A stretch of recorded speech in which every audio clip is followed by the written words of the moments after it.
Ça va super bien, on se porte vraiment bien. Toute ma famille va bien, heureusement. La famille aux alentours, les amis, tout le monde se porte super bien. Donc, je suis très content de savoir que tout le monde, malgré les situations, va bien. C'est le plus important, c'est leur santé et tout. Donc, c'est sûr qu'il y a la fête des mères qui s'en vient, que c'est impossible d'aller la voir. Donc, c'est clair à 100% que je vais l'appeler. Je vais sûrement la livrer un cadeau. Donc, bonne fête des mères à ma mère et à toutes les mères aussi qui font un travail exceptionnel.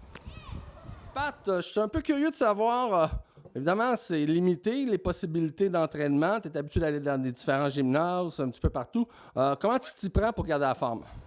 Actuellement, c'est sûr que c'est un peu compliqué de pouvoir s'entraîner. On s'entraîne avec ce qu'on a. Heureusement, j'ai du matériel à la maison.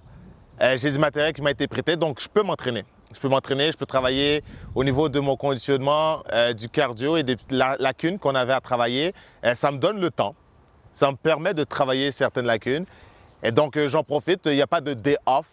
Ça ne s'arrête pas. Fait qu'on continue à pousser pour éventuellement corriger tout ça pour que quand ça repart, on parte avec le succès. La motivation, c'est-tu un petit peu difficile quand même de donner le petit coup de pied au derrière pour te dire, bon, écoute, parce que là, évidemment, tu t'entraînes, première des choses, tu t'entraînes seul, je suppose? Finalement, je n'ai pas de problème du tout à m'entraîner et à continuer à pousser fort.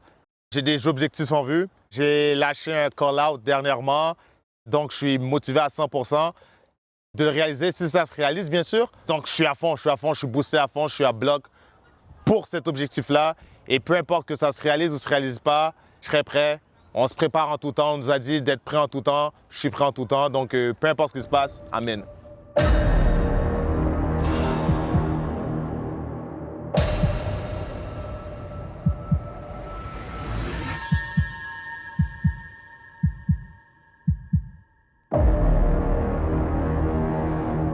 En tant que poids moyen, est bien classé dans ma division et que Steven est classé numéro 1 au Canada, je ne vois pas qui d'autre je pourrais aller chercher.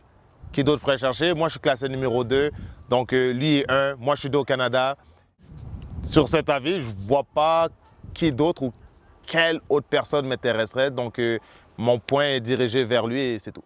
C'est pas un manque de respect, c'est pas irrespectueux, c'est pas quelque chose qui ne se fait pas. En tant que combattant, je sais que Steven, selon moi, il veut le combat. Je suis sûr qu'il voudrait le combat, qu'il n'y aurait pas de problème à prendre le combat. J'aurais pas de problème à prendre le combat. Les deux, on partira à la guerre. C'est comme ça. C'est de la boxe, c'est une business.